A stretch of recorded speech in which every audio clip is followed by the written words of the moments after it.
TVN News.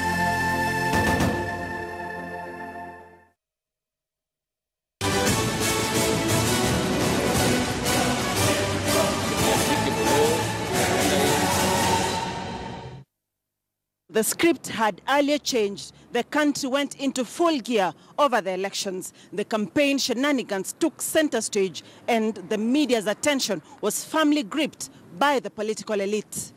Those aspiring to join this coveted class and the onlookers. The Nurses Union General Secretary was an aspiring Kakamega senator. The Fourth Estate's role of agenda setting was focused on framing and priming the campaigns in the run-up to the country's general election on 8th of August 2017. Some, however, tried to keep the discourse alive, bringing the stakeholders to the round table. We sat in the meeting with the stakeholders who involved CEC's health, chief officers, county public service board chairs as a larger committee. And in the first meeting, we raised our concerns. Where is SRC? Where is Treasury? We need to do this conclusively so that we don't have hitches ahead. Mr. Munyancho, where was SRC? Clearly, SRC does not negotiate with the unions. We negotiate with employers. So if the employers are keen and they're clear on what they would like to do with their employees, at that point, they can come and tell us we have a discussion with our employees, and therefore we like to discuss what is your advice concerning the issues that we are discussing. Thereafter, we advise the employer, and then they go and discuss with the employees. So we do not sit on a round table with the unions on the issues of... Which we were assured that SRC was not supposed to sit with us, but we had their blessings. What you're talking about is the forum. Yes. It's not the actual boards. It's representatives from every county public service board. The chairs of the county public service So they came into a forum. Yes. What they call a forum. Yes. It's not really an organization or an entity that is recognized constitutionally, is it, this forum? No, it's not actually. I think... So why would you, just a minute, James, I'm trying to understand, why would you have this forum to be the body that actually negotiates salaries? So they're the employers. They're the employers. Actually, I realized that the county public service, actually it's the county public service.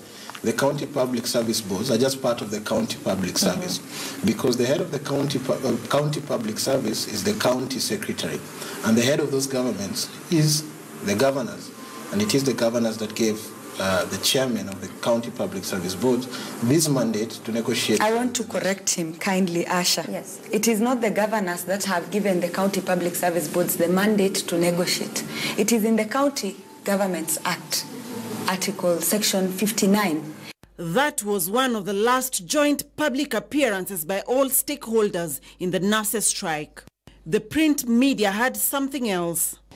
I have been going through the local dailies just to assess the coverage of the strike, and on the 6th of June, immediately one day after the nurses started the strike, the Daily Nation had this front page headline about nurses' strike crisis as Serem rejects deal, and on the next day was nurses dance in the streets as patients die. After that, the headlines in both papers was just about Raila, Uhuru, the politics, IEBC, and the campaign trail. And we have been deliberating here with my colleague, John Mushangi, a reporter with the Star newspaper, about the coverage of this nurses' strike and whether politics or the campaigns affected it or not. And Mushangi, do you think the politics of the day overshadowed the strike? I think, and the nurses went on strike on June 5th. The first month of June, we had a lot of coverage on nurses' strike. But beginning in July, when the campaigns for the presidential election and also the governor's election, when they got into high gear, then we started having less of nurses in our papers, because even the people who are supposed to respond to their plight, the governors, most of the time when I attended the meetings, it was just the chairman of the Council of Governors, Josephat Nanok, and he couldn't make any decision alone. So over time, we didn't have any meetings between the nurses and the Council of Governors, so we had less of coverage on nurses strike in the media, in the newspapers, and also on TV. So do you think having less coverage of this nurses strike might have affected them being able to solve the crisis? Yes, because when you look, especially when we have industrial actions, I can take example when we had the doctor strike. We managed to keep this issue in the media every single day. It was in the newspapers, it was on TV every single day. And so this conversation, Kenyans had this conversation, how the doctor strike affected them.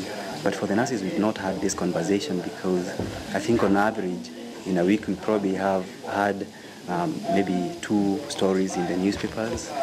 On the TV, we also have had much less coverage. So we've not had this conversation. At what point exactly then were the nurses forgotten in the newsrooms? The last weeks of July, because the governors were very busy campaigning. The Ministry of Health also, at one point, the officials, all CSs in the ministries were also campaigning for the president. So at that time, there was nobody to respond to issues of the nurses strike.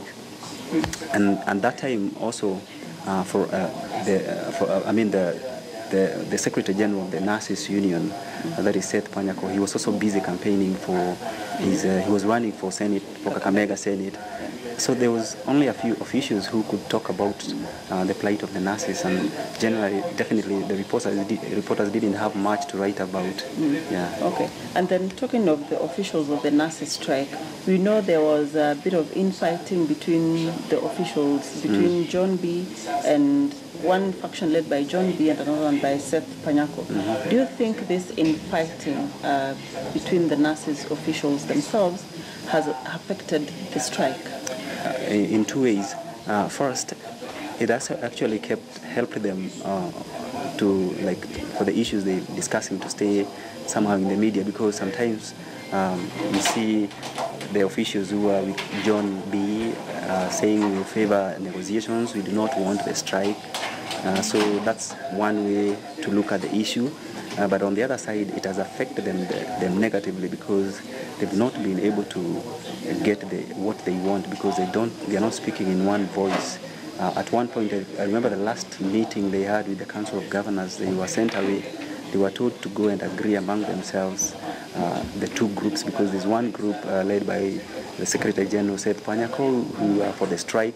There's the other group led by John B., who are for the negotiations. So this split definitely has not helped them achieve what they want in terms of CBA.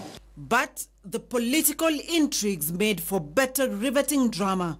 The nurses strike was relegated to the back burner, or a line when something extraordinary happened.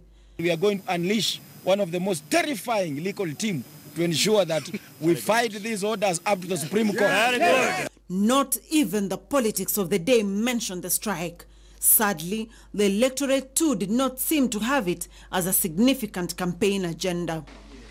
Immediately after the election, as the country was pregnant with expectation over the election's outcome, the nurses strike was now an emergent issue, and with it, the unhealthy infighting within the union and its leadership continued.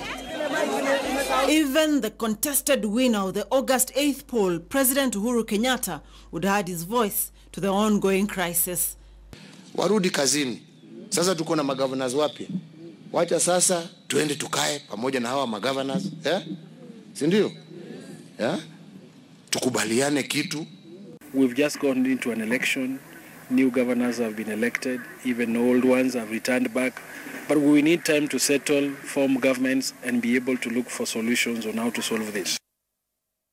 And 1 month became 2, then 3, and now heading to 4, as the nurses stayed away from the hospitals. A stern warning would bellow from the men and women who perhaps bore the greatest task of ending the stalemate. All nurses who will not have returned to work by the above stipulated date will stand sacked. I will be here on the dot personally. 7 a.m. niko hospitali hapa. Mimi nachukua duty roster. Mwenye anaingia aingie. Mwenye hataki aende. Tayari mimi na advertise kufikia Jumaa, mimi nitaandika watu 700 sijali. Kwanza wale mpya wametoka college. Nataka hao wenye nitalipa hao pay mzuri sana. The nurses, maybe we can give them an extra day today.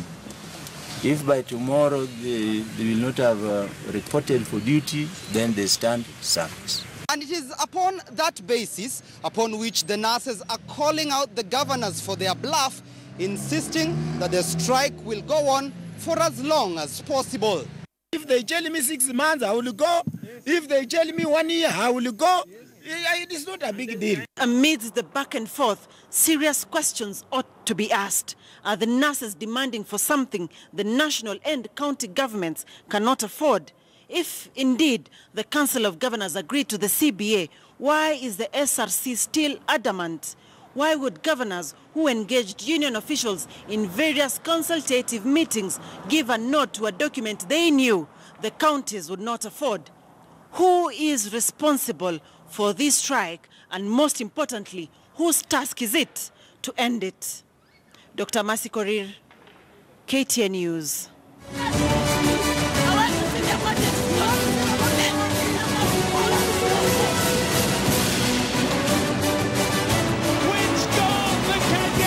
Now, 13 members shy